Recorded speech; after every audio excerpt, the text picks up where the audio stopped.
Shalom Bapak Ibu yang dikasih Tuhan. Kita bersyukur pagi hari yang indah ini kita boleh bangun pagi semua karena anugerah Tuhan. Kita masih diberi kesempatan hidup untuk memuliakan Tuhan. Kita masih diberi kesempatan hidup untuk membaca dan merenungkan firman Tuhan. Kita masih diberi kesempatan hidup untuk menjadi berkat dimanapun kita berada. Di dalam kesederhanaan apapun yang kita lakukan dengan penuh ucapan syukur, kita akan menikmati berkat-Nya. Pagi hari ini sebelum kita mulai membaca, kita akan berdoa. Terima kasih Bapak Surgawi buat hari yang baru. Biarlah pagi hari yang indah ini ucapan syukur kami boleh kami naikkan di hadapan-Mu ya Tuhan. Pimpinlah kami untuk mengerti kehendak-Mu bagi kami sepanjang hari ini. Di dalam nama Tuhan Yesus Kristus, berkatilah hidup kami, masa depan kami, keluarga kami, milik kepunyaan-Mu. Dalam nama Tuhan Yesus Kristus, pimpin dan sertai kami untuk mengerti kehendak-Mu dalam hidup kami, melalui pembacaan firman Tuhan pagi hari ini. Haleluya, amin. Bapak Ibu, kita akan membaca di dalam 1 Timotius pasal 1 ayatnya 18 sampai 20. Tugas Timotius, tugas seorang pelayan, tugas seorang murid. Nah, firman Tuhan berkata, tugas ini kuberikan kepadamu Timotius anakku, sesuai dengan apa yang telah dinubuatkan tentang dirimu, supaya dikuatkan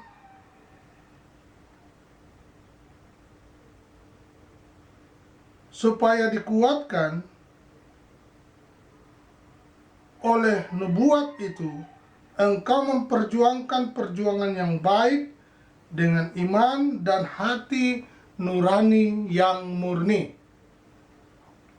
Beberapa orang telah menolak hati nuraninya yang murni itu, dan karena itu kandaslah iman mereka.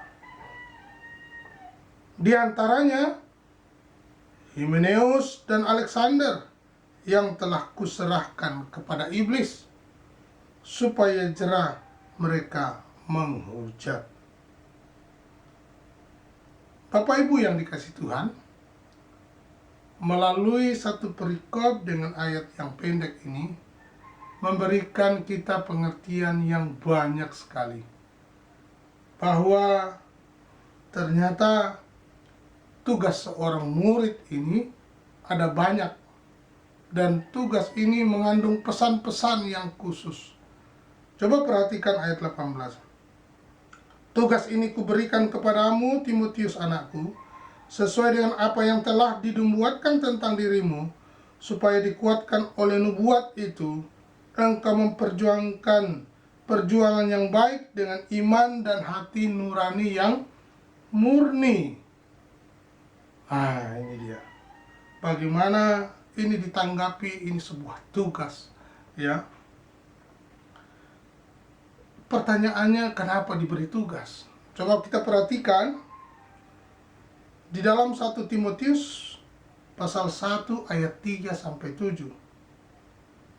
Ketika aku hendak meneruskan perjalananku ke wilayah Makedonia, aku telah mendesak engkau supaya engkau tinggal di Efesus dan menasihatkan orang-orang tertentu agar mereka jangan mengajarkan ajaran lain ataupun sibuk dengan dongeng dan silsilah yang tiada putus-putusnya, yang hanya menghasilkan persoalan belaka dan bukan tertib hidup keselamatan yang diberikan Allah dalam iman.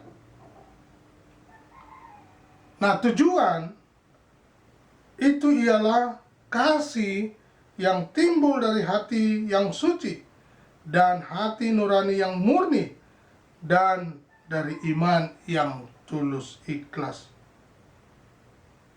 Tetapi ada orang-orang yang tidak sampai pada tujuan itu dan yang sesat dalam omongan yang sia-sia. Mereka itu hendak menjadi pengajar hukum Taurat tanpa mengerti perkataan mereka sendiri, dan pokok-pokok yang secara mutlak mereka kemukakan. Bapak Ibu yang dikasihi Tuhan, ini berarti tugas kepada Timotius karena di sana ada banyak guru-guru palsu. Zaman sekarang ini ada banyak orang yang kontroversial, ada yang pro, ada yang kontra mengenai perjanjian lama yang mengandung hukum Taurat, ya. Segala ketetapan dan isinya, peraturannya dihapus, dibatalkan, ditiadakan saja. Mereka tidak mau pakai hukum Taurat, dan mereka khususnya menolak persepuluhan. Ya, mereka pakai ayat Efesus pasal 2 ayat 15a itu. Nah, kembali Bapak Ibu yang dikasihi Tuhan, apakah kita hidup di bawah hukum Taurat? Ataukah kita tiadakan atau batalkan saja? Atau seperti apa? Nah, kita yang sudah menerima keselamatan dari Yesus Kristus, kita yang berdosa, diangkat dan dipulihkannya, kita tidak hidup lagi di bawah hukum Taurat itu.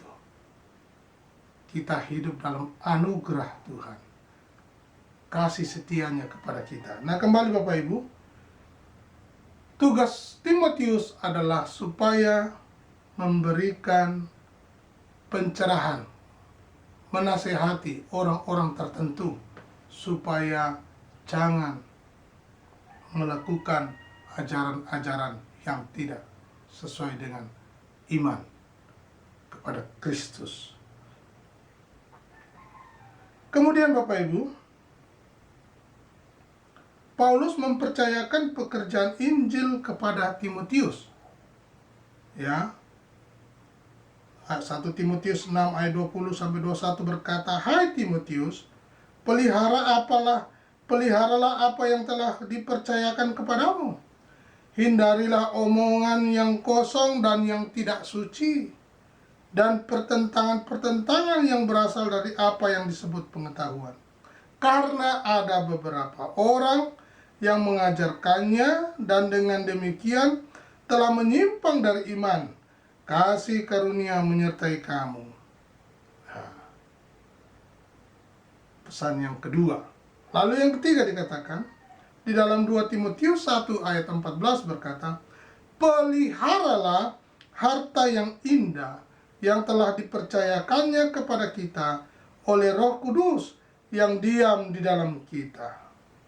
Seperti Yesus mempercayakan kepada Rasul Paulus, Rasul Paulus mempercayakan kepada Timotius, dan firman-Nya kepada kita hari ini. Ya. Paulus berkata di dalam 2 Timotius 1 ayat 12 sampai 13, "Itulah sebabnya aku menderita semuanya ini, tetapi aku tidak malu.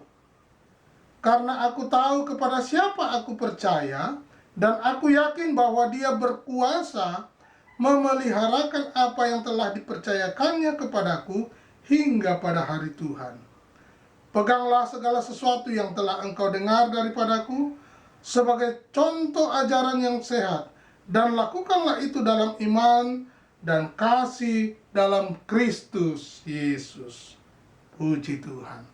Bapak Ibu yang dikasihi Tuhan, biarlah pagi hari ini kita sebagai murid mau menjadi contoh yang baik, menjadi teladan yang baik bagi kita, bagi keluarga kita, dan bagi banyak orang. Tuhan Yesus memberkati.